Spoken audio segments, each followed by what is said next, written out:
An economic recovery committee has been appointed to help guide the government out of the current COVID-19 economic situation.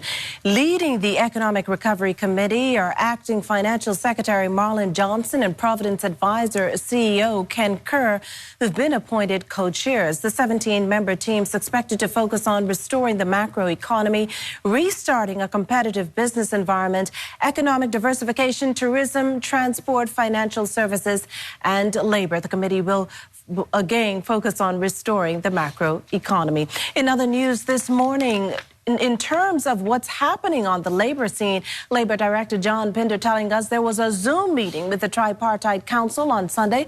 Here's what came out of those talks. We were able to complete the recommendations to send to our minister, being the Minister of Labor, who's responsible for the Tripartite Council, to cause the government to give some consideration to some areas that we think are very important at this time.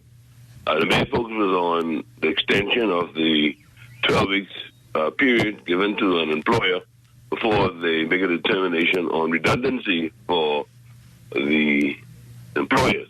We thought that one is the most important one at this time, just to protect the jobs of workers in our country, and to simultaneously take a bit of the burden off the employers to ensure that they don't make hasty decisions or wrong decisions that will impact not just the employers but the economy at large. So we thought that was important. And we also gave some consideration to persons who would have made the 9.8 total contributions to NIB and ensure that they're able to, give us some consideration for their financial situation at this time. And we want to do other things, but we really want to ensure that our minister receive those recommendations before we mention them publicly. How open do you think the minister would be to the recommendations made, particularly, as you said, the two main focuses of extending the 12 weeks? Well, because of the amount of requests coming to the Labor Department and I guess by extension to the Minister of Labor regarding the concerns that especially some of the major employers have about that time frame, considering they don't think their business will be in a position to rebound and to commence business within a 90-day period. I believe the Minister and indeed the government will be receptive to some level of extension. 80% of our revenue base comes from the tourism industry in some form or fashion. Yeah, and so that really speaks to the majority of workers in our country.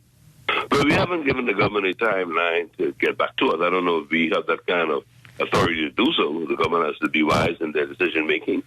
But we at least made it retroactive to May 15th, I think that's when the first order came out. Sorry, to March 15th when the first order came out.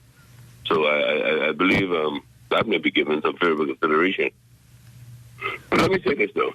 I think it's time that the Bahamas and indeed the world come up with some sort of plan how human beings will coexist with coronaviruses.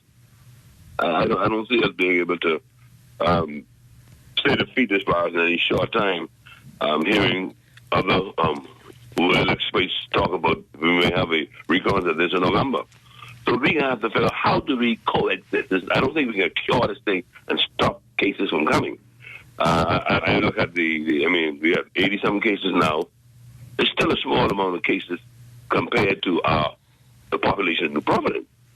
But we have to determine around the world, because even if we make some determination in the Bahamas and the world doesn't come up with a plan to coexist with coronavirus, we still have no business. So the world indeed has to come up with some sort of mechanism, some sort of plan. How do we coexist with coronavirus? It's the COVID-19 now, where we have that COVID-20. Are we just going to keep shutting down our countries and shutting down business and all the rest of that? While human lives is very important to be protected, but we have to figure out how to coexist